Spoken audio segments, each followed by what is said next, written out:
Hey guys, welcome back. Today I want to check out a really small device. It's rather inexpensive that you can install in just about any airsoft gun that'll prolong its life.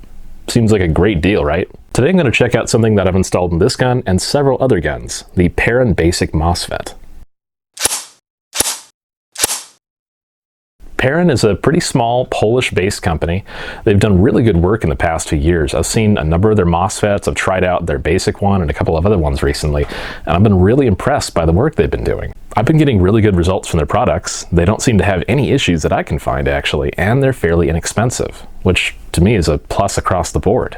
The basic Perun MOSFET comes in two forms. Just the MOSFET, which is very tiny. It's about yay big, the size of roughly a penny. And the pre-wired version, which comes with about 18 inches of wiring on it. The MOSFETs are pretty inexpensive. The basic one runs about $12, depending on where you grab it. And the pre-wired one runs about $20 to $25 with the same parameter.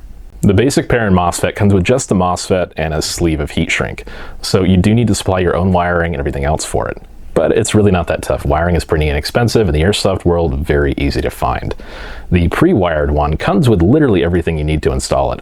About 18 inches of wiring, which is a really nice length. Covers just about any installation you can throw at it. And all the heat shrink and connectors you need. Comes with several motor connectors, a decent amount of heat shrink, and the extra signal wire for install to your trigger switch. If you don't have gearbox experience, taking guns apart and such, or soldering experience, I strongly recommend contacting your local and reputable tech to do the work. The Perun Basic MOSFET is small enough that it can actually fit inside the handguard of even an MP5K.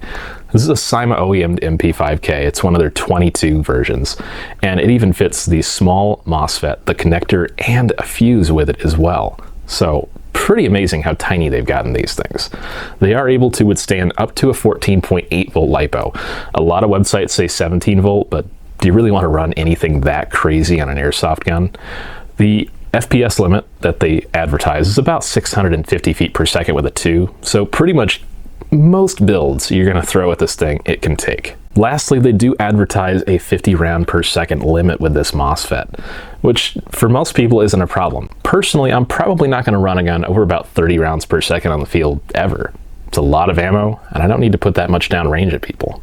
The other gun I installed the basic Perun MOSFET in was my Arcturus AK-12. I've had this guy for a little while now, and it's run great, but I wanted to throw some upgrades in it, and this seemed like the perfect platform to install a pretty basic MOSFET in. This does have a micro switch, so it kind of gives you the other spectrum of airsoft guns. You've got your Marui compatible trigger switches and your micro switches. This is just as compatible with micro switches as it is your regular trigger contacts. Now, the AK-12 has a reasonable amount of battery room for stick lipos and such, but really not a ton. Some are a pretty cramped fit. So when I found a MOSFET that was this small and could fit in a battery space that, wasn't the biggest, but still had a little bit of room to wiggle with, this seemed like the perfect fit. This one is just the basic one without the wiring. I used existing wiring I had in the gun and laying around to wire it in, and it really wasn't very complicated. It took about 20 to 30 minutes or so of kind of playing around with some things with room and links, measuring and all that good stuff, and reassembly. And without too much trouble, it works just fine. I'll tell you a quick story with this gun.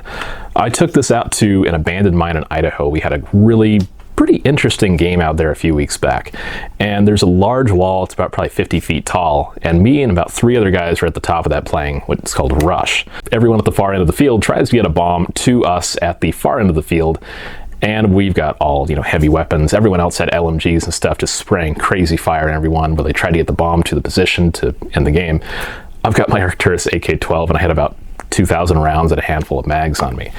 This held its own. I was able to sit there, and the MOSFET did not get hot at all. I went through all my ammo pretty quickly, actually, and I didn't have any issues with it at all. So really, really fantastic little MOSFET, and amazingly, it can hold up to the abuse I can occasionally put on it. This is my Arcturus AK-06. This is one I've had for, year and a half, give or take or so. A little while ago, I did actually pick up a Perun Basic MOSFET for it and installed it in here. It seemed like a great idea at the time, and I haven't regretted anything about it. It's a solid little MOSFET, and this is a gun I put a torque motor and speed gears in and just ran the heck out of it with an 11.1 LiPo for a little while. And this MOSFET never had an issue. Again, I've been really impressed with these, and for such a low cost and how tiny they are, they do an amazing job. Ultimately, if you're looking for something really small to fit in a small space, or just inexpensive that works well, the basic Perun Mosfet in either the standard or the pre-wired form does a fantastic job. For me, it gets a 10 out of 10. I can't find a single problem with it, and they worked really, really well for me in several platforms. Thanks for watching. I've got more Perun Mosfet reviews coming in the near future, so keep an eye out for those. Thanks for watching, and I'll see you in the next review.